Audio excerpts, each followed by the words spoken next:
გამარჯობა მეგობრებო, დღევანდელი ჩვენი გაშლა შეეხება თემატიკას, რას ფიქრობთ თქვენი ჩაფიქრებული ადამიანი თქვენთან დაკავშირებით.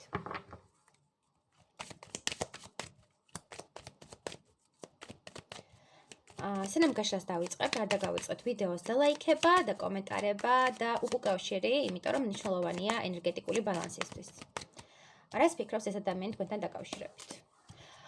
თქვენ ხართ ძალიან სოციალური, ძალიან ნათელი, ძალიან პოზიტიური და ძალიან თავისუფალი ადამიანი, რომელსაც აქვს ერთგვარი სილაღე, ერთგვარი ბავშვურობა, სიცოცხლის, ესე რომ ვთქვათ, ნაპერწკალი და თქვენზე იტყვიან, ამბობენ და ეს ადამიანიც ამბობს, რომ როგორი თავისუფალი სულია, როგორი დამოუკიდებელია და ერთგვარად შურის მომენტიც მოდის, რომ აი თქვენ იმ დონეზე თავისუფალი ხართ, იმ დონეზე ესე ვთქვათ, ტივტივებთ და ლიბლივებთ ამ სამყაროში და იმ დონეზე მიყვებით დინებას, სამყაროს დინებას, რომ აი წყურია მასაც რომ ეს ყველაფერი განიცადოს, რასაც თქვენ განიცდით. შეიძლება იყოს სოციალურ წრეში ძალიან აქტიური, ძალიან ცნობადი, ძალიან ნათობი პიროვნება და ყველა ადამიანი შენსკენ მოიწევს, ყველა ადამიანის მიზიდვის ობიექტი ხარ. შენ ხარ ძალიან ენერგეტიკული, ძალიან საინტერესო და თითქმის იცგორი პიროვნება ხარ, აი შენში არის რაღაცა სულიერება, შენში არის რაღაც მისტიურობა, ამოუცნობი ადამიანი ხარ და ეს ყველაფერი მასში იწვევს განსაზღვრულ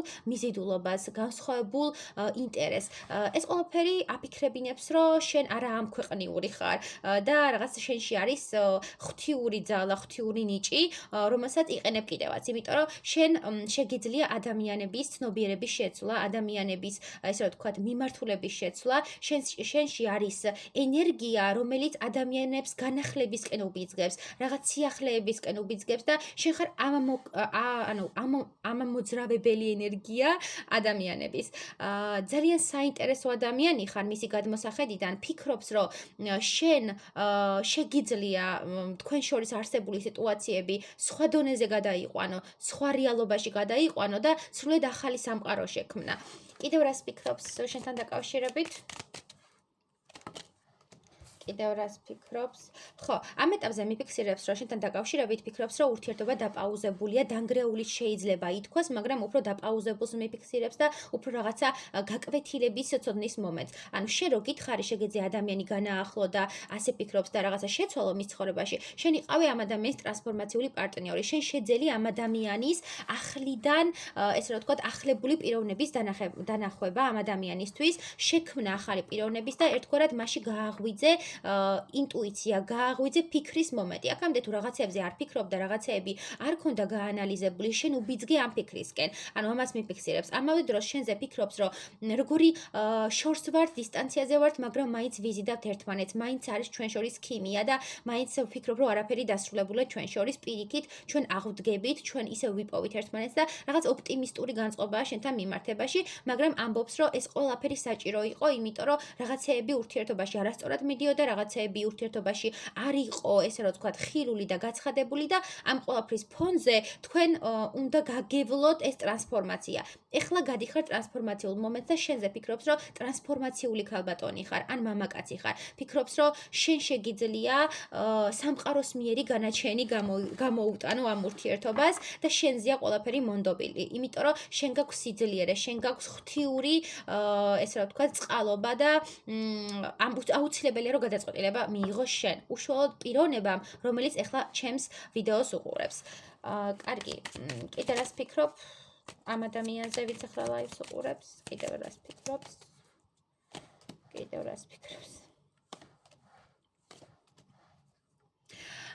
ფიქრობს გამოსავალზე, ფიქრობს შანსზე, თუ როგორ გამოიყენოს, რა გააკეთოს იმისთვის, რომ დაიბრუნოს შენთან არსებული ბედნიერება, შენთან არსებული, ესე რომ ვთქვათ, სიხალისე და თუ დაოჯახებული წყვილი იყავით, ამავდროულად უნდა რომ დაიბრუნოს თავისი ოჯახი, თავისი, ესე რომ ვთქვათ, რესურსული ქალბატონი, თავისი, ესე ვთქვათ, სხივი თავის ცხოვრებაში და უნდა რომ ერთად იყოთ, უნდა რომ რაღაცა ერთი სივრცე გქონდეთ, ერთ სახლში იყოთ, ერთ ბინაში იყოთ, რაღაც შვილები გყავდეთ თუ დაოჯახებული არ ხართ და ხელი გთხოვოთ თუ ჯერ არ უთხოვია ხელი თქვენთვის.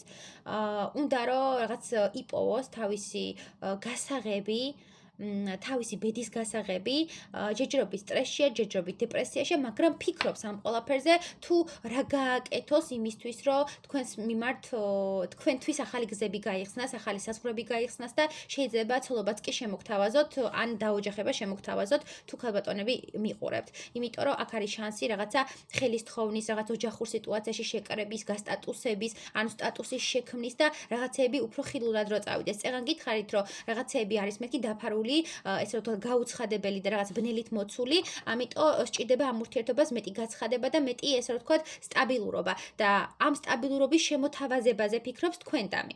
ამას მიცხადებს. კარგი, მოდი ერთი არკანით მაინც ვკითხოთ, უყვარხართ თუ არა ამ ადამიანს. თქვენს ჩაფიქრებულ ადამიანს უყვარხართ? ვაიმე, როგორ განიცდის?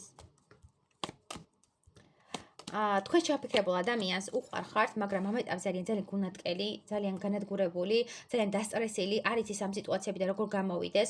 რაღაც იმაზეც ფიქრობს, რომ ახალი შანსები ხო არ გამოჩნდება ჩვენ ცხოვრებაში, სხვა გზაზე ხო არ უნდა ვიყოთ და სხვა არჩევანი ხო არ უნდა გავაკეთოთ ორივე ჩვენგან, რამდენად შედგება ჩვენი ურთიერთობა ახლიდან და ასე შემდეგ. ანუ ძალიან განიცდის რაღაც მომავლის თემატიკებზე, დაოჯახებასთან დაკავშირებით, თუ ოჯახი იყავით, თქვენ ოჯახურ მდგომარეობას განიცდის, რომ მესამე პირების ჩარევით მოხდა თქვენი ურთიერთობის დასრულება და ვერ შეიგრძნით საბოლოოდ ის ბედნიერება, რაც უნდა შეგეგრძნოთ ამ ურთიერთობაში და მიფიქრებს, რომ თქვენდამი აქვს ნოსტალგიური ტკივილით განცდილი ემოციები, მაგრამ საბოლოო ჯამში ეს არის ტკივილნარევი სიყვარული, ანუ რაღაც დიდი ტრაგიკული, ესე ვთქვათ, განშორების მომენტი, რომელიც უნდა დასრულდეს, თორე განადგურდებით ორივე თქვენგანი და დაცარიელებული ხართ ემოციურად, განადგურებული ხართ და ერთმანეთი გჭირდებათ, რომ რაღაც ეს ემოციური თასები შეივსოთ და საბოლოო ჯამში თავი გრძნოთ იმ ურთიერთობაში, რა ურთიერთობაშიც უნდა იყოთ. წარმატებები.